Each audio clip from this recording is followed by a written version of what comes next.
As Social Security is heading to fall off a cliff, a bipartisan solution has been announced. I'll let you know what that is. Also, Congress having a testimony and hearing about Social Security disability in Congress. So, I have this lived experience of a constituent who frankly really got screwed by the system here. And we see it not only with Social Security disability benefits, but we see it with a lot of benefits where you're going along fine and suddenly there's a cliff, and the cliff is very, very steep. I'll play the full video clip of what is being said there, as this was just happening yesterday. So I'll give you the latest on that and give you some other important updates as well. Before I dive into the main content, if you appreciate these Social Security updates, hit the like button and subscribe to the channel for more Social Security updates. So take a look, this article right here, as Social Security faces looming fund depletion, there's fierce debate over whether a commission can help. So I'm going to get into that in a moment, but first, federal officials testify on Social Security disability challenges yesterday. So, and here is the latest from Senator Sheldon. Thanks, Chairman. I'd like to lead into my questions with a quick Rhode Island story about a constituent and the challenges that his daughter faced. For their privacy's sake, we'll just call the daughter Mary. She had worked for 31 years at her local Stop and Shop, bagging groceries. She's a fixture at the store. She knows everybody who comes in. People love her. She's a valued member of the team. She also has a severe learning disability due to lack of oxygen as a baby. And she relies on payments from Social Security. In March of 2022, she received notice that her benefits were cut off and that she'd have to repay $17,000.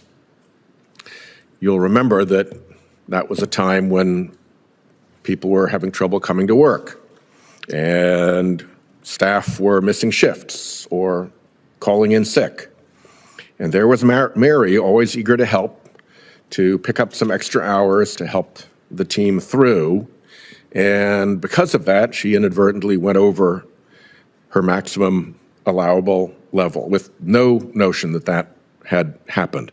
The first she knew about hitting the income limit was the letter that told her she owed $17,000 and her benefits would stop. You can just imagine what that felt like in that family. Luckily, her parents were there to help her navigate the appeals process, but not everybody has parents available to do that. It took 2 years to get this battle resolved, and ultimately, Social Security deemed that Mary was not overpaid, and she received ultimately a reimbursement of nearly $23,000, having gone through all this hell and nonsense. So she was frightened enough, and the whole thing was such an unpleasant experience that she's actually reduced her hours just to steer well clear of having to go through this ever again, which I don't think is the behavior we want to encourage of people in Mary's situation. So, I have this lived experience of a constituent who frankly really got screwed by the system here. And we see it not only with Social Security disability benefits, but we see it with a lot of benefits where you're going along fine and suddenly there's a cliff, and the cliff is very, very steep and very, very dramatic in its effects. And I'd love to have each of your thoughts, perhaps as a question for the record, so you have a time to sit down and think about it and write something, about whether we should be considering a more broad solution to the cliffs problem that allows, for instance, senior cabinet officials to take a look at a terrible cliff and work around it just in the interests of humanity and good common sense. What guardrails should be set up around that process? Should it be under the APA as part of a rulemaking so that people have a chance to provide appropriate notice and comment?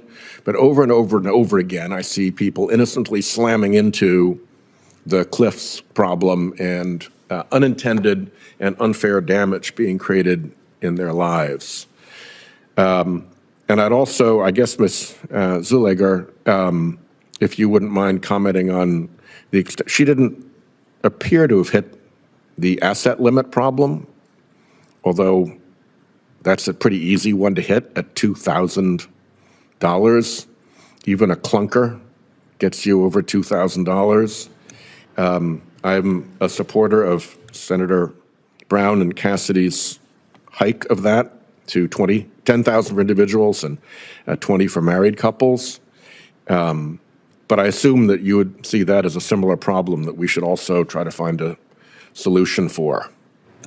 Thank you for the question. Your example very similarly matches my testimony and the example that I gave in that testimony.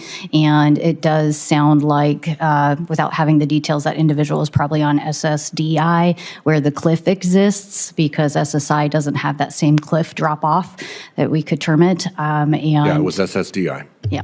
So that, I do believe that there should be some considerations there. And it sounds very much like the example that I gave in my testimony as well. And should we treat the asset limit similarly? So the asset limit doesn't exist for the SSDI. It's the earnings and how those earnings are treated. And just on the surface, it does sound like that individual probably had some subsidies involved from that employer.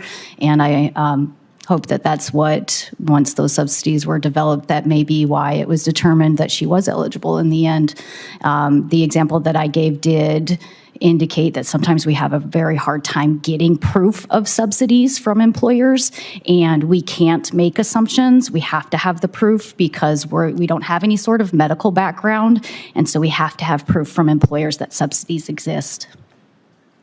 Thank you, Chairman. Made no sense, did nothing but harm to have Mary thrown off the program. I applaud your efforts to bring a common sense solution so that kind of really cruel stupidity doesn't happen so often. Well, what are your thoughts on what Senator Sheldon had to say about Social Security? Agree, disagree? So as Social Security faces looming depletion, there's fierce debate over whether a commission can help.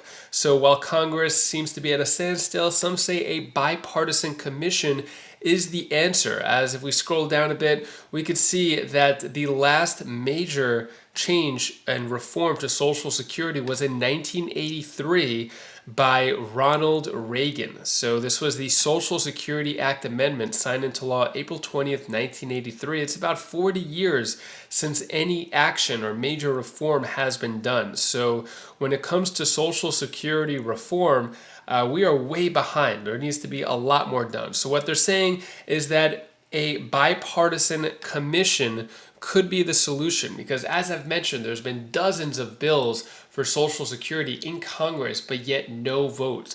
With a commission, they could actually take action on Social Security without going through the voting process. Now, this could be a good thing or a bad thing, because if they want to make big cuts or bad changes to Social Security, they could do that without voting. If they want to make improves, enhancements, and reforms to Social Security, they could do that without voting. So it could be a double-edged sword with that. What are your thoughts? Commission or no commission?